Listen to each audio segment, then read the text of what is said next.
Paul raccrocha le téléphone d'un geste violent, le cœur battant comme un tambour de guerre, apprenant que son mari, Antoine, avait réservé un vol low-cost pour leur voyage d'anniversaire. Un billet si bon marché qu'il incluait une escale interminable et des sièges sans confort. Ignorant sciemment les allergies de Paul aux aéroports bondés. Cette découverte, faite par hasard en vérifiant les emails, transforma leur dîner romantique en une explosion de colère. Paul jetant sa serviette sur la table et accusant Antoine d'être un radin obsédé par l'argent au détriment de leur amour. Antoine, les yeux écarquillés, balbutia une excuse. Mais le mal était fait, ce vol symbolisait tout ce qui rongeait leur mariage. Une accumulation de petites mesquineries qui menaçaient de les séparer pour de bon. Paul marchait de long en large dans leur appartement haussmannien du Marais. À Paris. Les lumières de la ville filtrant à travers les hautes fenêtres. À 35 ans. Il était un architecte accompli. Avec un sens esthétique aiguisé et une sensibilité à fleur de peau. Antoine, son cadet de 3 ans, travaillait comme consultant financier. Un métier qui l'avait rendu maniaque des économies. Ils s'étaient rencontrés 5 ans plus tôt lors d'une exposition d'art contemporain, où Paul avait été captivé par le sourire timide d'Antoine, caché derrière ses lunettes à monture fine. Leur relation avait fleuri rapidement, défiant les regards obliques de la société française encore imprégnée de préjugés sur les couples homosexuels. Mais maintenant, ce vol bon marché n'était pas qu'une anecdote, c'était le symptôme d'un problème plus profond. « Comment as-tu pu faire ça » hurla Paul, sa voix résonnant dans la pièce. « Tu sais que je déteste ces vols discount. Et pour notre anniversaire. En plus, c'est comme si tu me disais que je ne vaux pas plus qu'un billet à 50 €. Antoine, assis sur le canapé en cuir, se massa les tempes. Il avait toujours été économe. Une habitude héritée de son enfance modeste en banlieue lyonnaise, où chaque centime comptait. Pour lui, réserver ce vol était une preuve d'intelligence. Pas de pingrerie. Paul, écoute-moi. J'ai pensé qu'on pourrait utiliser l'argent économisé pour un meilleur hôtel à destination. Ce n'est pas contre toi. C'est pour nous. Mais Paul n'entendait plus. Il se sentait dévalorisé. Comme si leur amour était quantifiable en euros. Le lendemain matin, l'atmosphère était lourde. Paul prépara le café en silence, évitant le regard d'Antoine. Celui-ci, habillé pour le travail, tenta une approche. On en parle ce soir ? Je peux changer le billet si tu veux. Paul secoua la tête. Non. Laisse. Peut-être que c'est un signe. Un signe de quoi ? Antoine se le demanda en quittant l'appartement. Le cœur serré. Au bureau. Il se plongea dans ses tableaux Excel. Mais son esprit vagabondait. Était-il vraiment avare ? Ou était ce Paul qui exagérait ? Il repensa à leur mariage. 2 ans plus tôt. Dans une petite mairie de province pour éviter les frais exorbitants d'une cérémonie parisienne. Paul avait accepté à l'époque. Mais maintenant, chaque économie semblait devenir un reproche. Paul, de son côté, annula ses rendez-vous et se rendit chez sa sœur, Marie, qui vivait à Montmartre. Elle était la seule de la famille à avoir accepté son homosexualité sans broncher. Contrairement à leurs parents conservateurs qui, bien que polis, maintenaient une distance froide. Il t'a réservé un vol cheap pour votre anniversaire ? C'est dingue, s'exclama Marie en versant du vin. Paul hocha la tête, les larmes aux yeux. C'est plus que ça. Il calcule tout. Même nos sorties. Il choisit les restos les moins chers. Je me sens comme un investissement ? pas un partenaire. Marie l'écouta patiemment. Mais intérieurement, elle se demanda si Paul n'était pas trop exigeant. Après tout, Antoine avait toujours été stable. Contrairement aux ex de Paul qui l'avaient laissé briser. Le soir venu, la confrontation éclata. Antoine rentra avec des fleurs bon marché du marché. Ce qui n'arrangea rien. Tu vois? Même ça. Tu l'as pris au rabais, accusa Paul. Antoine explosa, et toi? Tu dépenses sans compter. Tes vêtements de designer. Tes gadgets inutiles. Si je ne gère pas l'argent, on finirait ruiné. Les mots fusèrent, révélant des fissures plus profondes. Paul avoua se sentir étouffé par les attentes familiales d'Antoine, qui insistait pour des visites régulières chez ses parents homophobes. Antoine, lui, reprocha à Paul son manque de compréhension pour son passé difficile. La nuit se termina en silence. Chacun dans une pièce séparée. Le vol bon marché suspendu comme une épée de Damoclès. Les jours suivants, la tension monta. Paul commença à douter de leur mariage. Était-ce l'amour ou l'habitude qui les unissait? Il se rappela leur premier voyage ensemble. Un week-end à Nice, où Antoine avait insisté pour un hôtel modeste, mais où ils avaient ri jusqu'au bout de la nuit. Maintenant, tout semblait terni. Antoine, au travail, confia à un collègue gay. Julien. Ses tourments. Il pense que je suis radin. Mais je fais ça pour sécuriser notre avenir. Julien haussa les épaules, peut-être que tu le haisses un peu. L'amour, ce n'est pas que des chiffres. Ces mots hantèrent Antoine. Paul décida de confronter ses propres démons. Il appela ses parents, qu'il n'avait pas vus depuis le mariage. Papa. Maman. J'ai besoin de parler. La conversation fut tendue. Son père, un retraité traditionnaliste, grommela, ton mode de vie. On fait avec. Mais ne nous impose pas ça. Paul raccrocha. Blessé. Réalisant que les pressions extérieures amplifiaient leurs problèmes internes. Il rentra chez lui déterminé à une discussion franche. Ce soir-là, ils s'assirent à table. Antoine. Ce vol? C'est la goutte d'eau. Mais c'est plus que ça. Tes parents me tolèrent à peine. Et toi? Tu économises sur tout comme si notre bonheur était secondaire. Antoine soupira. Mes parents. Ils sont vieux jeux. Mais pour l'argent? C'est parce que j'ai peur. Peur de tout perdre. Comme mes parents l'ont fait avec leur divorce. Pour la première fois. Antoine révéla son enfance marquée par la pauvreté post-divorce. Expliquant son obsession pour les économies. Paul écouta. Touché. Mais la plaie était ouverte. La crise culmina quand Paul découvrit un email. Antoine avait investi une somme importante dans un fonds risqué sans le consulter. Tu économises sur un vol mais tu joues notre argent, hurla Paul. Antoine défendit, c'est pour notre futur. Mais Paul se sentit trahi. Il prit ses affaires et partit chez Marie, laissant Antoine seul avec ses regrets. Antoine erra dans l'appartement vide. Le silence pesant comme un reproche. Il fixa le billet d'avion imprimé sur la table.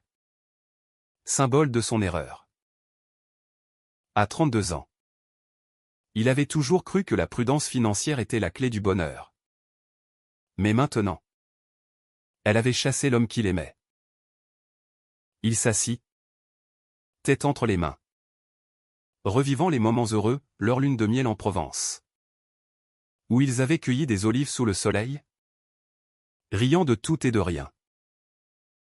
Comment en était-il arrivé là? Le lendemain, Antoine annula le vol et en réserva un autre. Plus confortable. Mais Paul ne répondait pas à ses appels. Il se rendit au bureau. Distrait. Commettant des erreurs dans ses rapports. Son patron. Un homme strict. Le réprimanda, Antoine. Reprends-toi. Ta vie perso ne doit pas interférer. Mais comment séparer les deux? Antoine pensa à ses parents. Qui vivaient à Lyon. Il les appela. Espérant du soutien. Maman? Paul est parti. Sa mère? Une femme pieuse. Répondit froidement, peut-être que c'est mieux. Cette union. Ce n'est pas naturel. Ces mots le transpercèrent. Il avait toujours minimisé leur homophobie pour préserver la paix. Mais maintenant, il voyait comment cela empoisonnait son mariage. Paul, chez Marie, passait ses journées à dessiner des croquis architecturaux, tentant d'oublier. Marie l'encouragea, par lui. Vous vous aimez encore. Mais Paul doutait. Il se rappelait les regards désapprobateurs lors de leur mariage. Les murmures dans la famille. En France, malgré les lois progressistes, les préjugés persistaient. Surtout dans les cercles conservateurs. Ils se sentaient isolés. Comme si leur amour était une bataille constante contre la société. Antoine décida d'agir. Il contacta un thérapeute de couple. Spécialisé dans les relations LGBTQ+. Je veux sauver mon mariage, dit-il lors du premier appel. Le thérapeute. Une femme empathique. L'écouta. L'argent est souvent un masque pour des peurs plus profondes. Antoine admit sa crainte de l'abandon. Liée à son enfance. Il envoya un message à Paul, j'ai pris rendez-vous chez un thérapeute. Viens avec moi. Paul lut le message. Hésitant. Était-ce sincère ou une nouvelle économie d'efforts? Les jours passèrent dans une attente anxieuse. Antoine affronta ses parents lors d'une visite à Lyon. Papa. Maman? Paul est mon mari.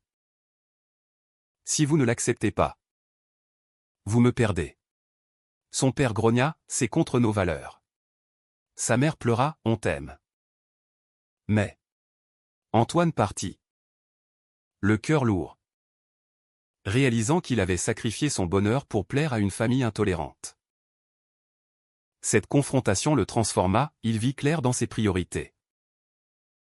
Paul, de son côté, rencontra un vieil ami. Lucas, un artiste gay qui avait vécu des ruptures similaires. Les pressions familiales tuent l'amour, dit Lucas. Mais si tu l'aimes, bats-toi. Paul réfléchit. Il se rappelait les nuits où Antoine le serrait fort, chuchotant des promesses. Était-ce suffisant?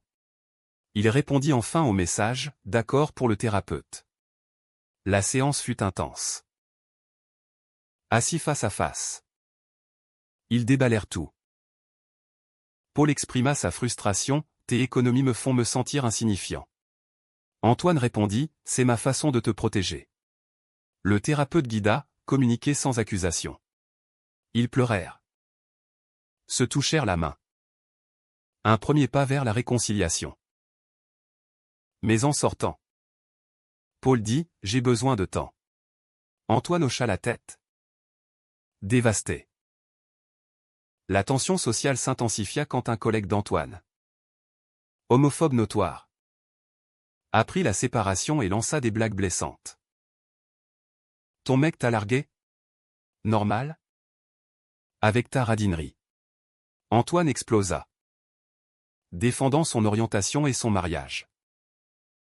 Cela lui coûta une promotion. Mais il se sentit libéré. Il comprit que les préjugés au travail ajoutaient à son stress, le rendant plus rigide financièrement. Paul, inspiré par cette nouvelle, rentra à l'appartement. J'ai entendu pour ton boulot. Merci d'avoir défendu nous. Ils parlèrent toute la nuit, révélant des secrets enfouis. Paul avoua son insécurité due au rejet passé, Antoine. Sa peur de la pauvreté. Ils décidèrent de repartir à zéro, annulant l'investissement risqué et planifiant un voyage sans contrainte budgétaire stricte. Mais le destin frappa. Antoine reçut un appel, ses parents, choqués par sa confrontation, refusaient de le voir. Tu choisis lui ou nous. Antoine choisit Paul. Mais le prix était élevé, la perte de sa famille. Paul. Touché. Promis, on construira la nôtre. Leur amour semblait renaître. Mais des doutes persistaient. Quelques semaines plus tard, ils partirent en voyage. Sur un vol confortable. À bord, Antoine murmura, « Pardon pour tout. » Paul sourit, « On avance. » Mais en atterrissant, un message attendait Antoine, son investissement avait fructifié, doublant leur argent. Voir ? Ma prudence paye, dit-il en riant. Paul roula des yeux. Mais rit aussi. Était-ce le début d'une paix durable ? Pourtant, les conflits intérieurs bouillonnaient. Paul se demanda si Antoine changerait vraiment. Ou si l'avarice reviendrait. Antoine, lui, craignait que Paul ne supporte plus les pressions sociales. Leur relation, forgée dans le feu, était plus forte, mais fragile. Le retour à Paris fut marqué par une routine nouvelle. Antoine fit des efforts, il acheta des billets pour un concert sans regarder le prix. Surprenant Paul. Pour toi, dit-il simplement. Paul, ému, l'embrassa. Mais les ombres du passé planaient. Lors d'une dîner avec des amis, un couple gay plus âgé partagea leur histoire, les familles nous ont rejetés. Mais on a survécu. Antoine hocha la tête, pensant à ses parents silencieux depuis des semaines. Paul affronta ses propres démons familiaux. Il invita ses parents à Paris, espérant un rapprochement. La rencontre fut tendue. Son père, mal à l'aise, évita les sujets sensibles, sa mère posa des questions maladroites sur leur vie commune. Antoine resta poli, mais intérieurement bouillonnant. Après leur départ, Paul s'effondra, ils ne changeront jamais. Antoine le consola, on n'a pas besoin d'eux pour être heureux. Au travail, Paul gagna un contrat prestigieux pour rénover un bâtiment historique. Excité, il proposa de célébrer dans un restaurant chic. Antoine hésita une seconde, vieux réflexe, mais accepta. Durant le dîner, ils parlèrent d'avenir, enfants via adoption. Maison en banlieue. Mais Antoine mentionna les coûts, refroidissant l'atmosphère. Toujours l'argent, soupira Paul. Antoine s'excusa, j'essaie de changer. La crise ressurgit quand Paul découvrit qu'Antoine avait secrètement contacté ses parents pour une réconciliation. Tu as fait quoi ? Hurla Paul. Ils me haïssent. Antoine défendit, c'est ma famille. Je veux qu'ils acceptent.